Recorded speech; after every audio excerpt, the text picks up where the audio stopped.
Hello, I'm Emmanuel Ere. As the Russia-Ukraine conflict throws up issues and angles, we ask, where does Africa stand in this war?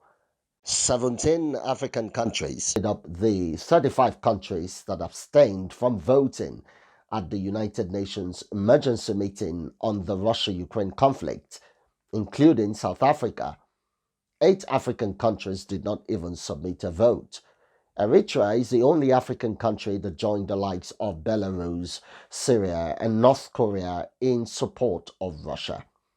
There are questions about a new narrative emerging in geopolitical alignments in Africa. On the war, the number of the dead and injured can only be estimated for now. The United Nations put it at over 800 civilian deaths and over 1,300 casualties, but many believe those figures could be far higher. There seems to be no end in sight to the bombardment and carnage resulting in the largest refugee crisis in Europe since the end of the Cold War.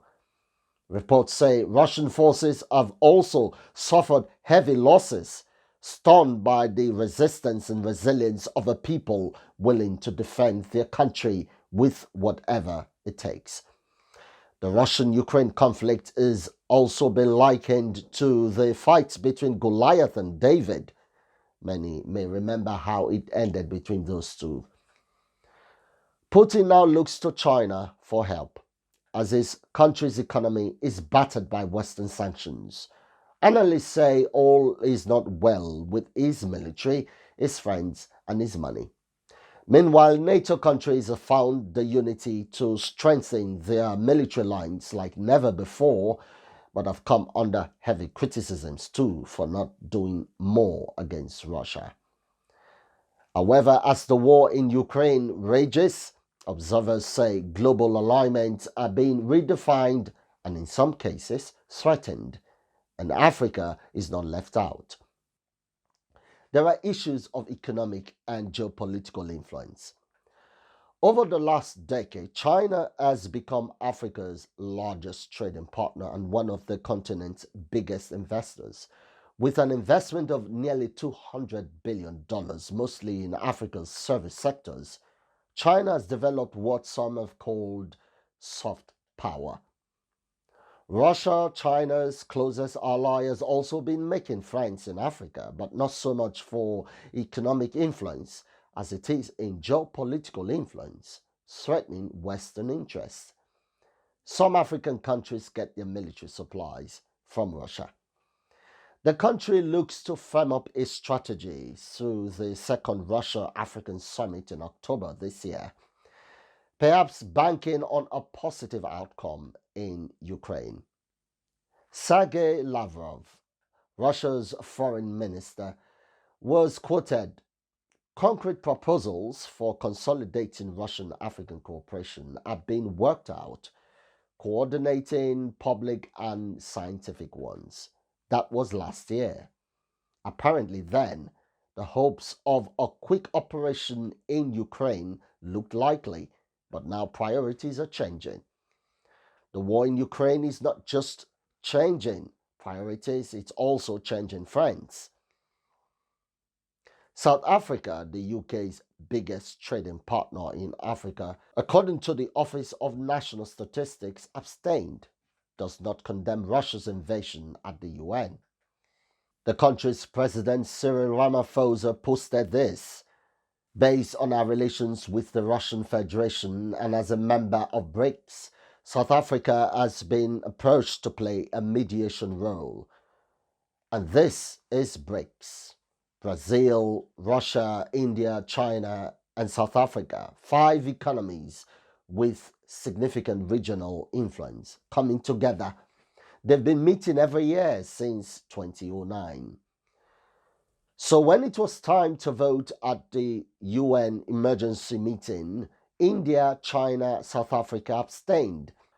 Brazil, however, voted against Russia's invasion.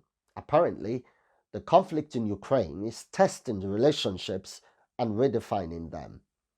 Meanwhile, President Ramaphosa is facing criticisms from members of the opposition in his country. Talking about the shameful abstention in the United Nations vote. When ANC ministers attend a cocktail function glorifying the might of the Russian army on the very day of the invasion, you don't have to read between the lines. When a lone call from Durko for Russia to withdraw its troops is hastily retracted and the minister admonished, you don't have to read between the lines.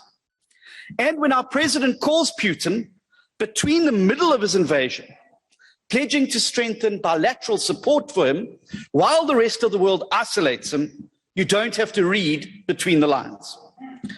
To the astonishment of the world, the very same ANC that relied on global solidarity to fight oppression has now openly sided with the oppressor.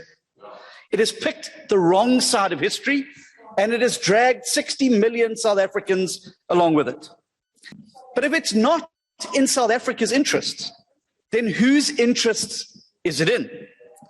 And to answer that, you only need to look at Russia's expansion into Africa through so-called elite capture, where pliable leaders are ensnared in long-term patronage schemes. 15 African countries currently have Russian-financed nuclear deals, and many more locked into Russian security contracts. The war could have been avoided if NATO had heeded the warnings from amongst its own leaders and officials over the years that its eastward expansion would lead to greater, not less, instability in the region. The UK's Prime Minister Boris Johnson was asked about Africa in the House of Commons as to West Ghana's support against Russia. Mr. Speaker, may I commend my right honourable friend for his prescience and resolve on Ukraine, and also that of the Defence Secretary. Can he confirm that escalating economic sanctions against Russia and fully effective defensive support for Ukraine can never be allowed to fail, given that Russia and President Putin's aggression affects all its European neighbours and has an ever-increasing global reach, including even in places like Africa? The right honourable gentleman, my right honourable friend, is completely right.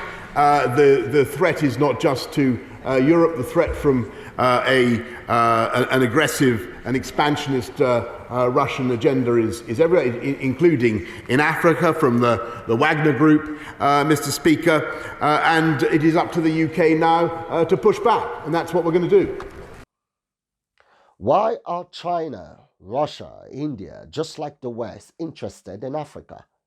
The IMF says the continent has 5 of the fastest growing economies in the world.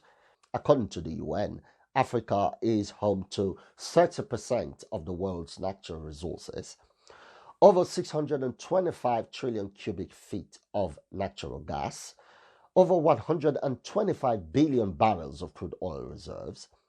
40% of the world's gold is in Africa. It has the largest reserves of diamond, platinum, and uranium. As the world begins to find forms and its leaders look to redefine relationships in the wake of Russia's invasion of Ukraine, it seems it's time to rethink and re-engage Africa. Thanks for watching.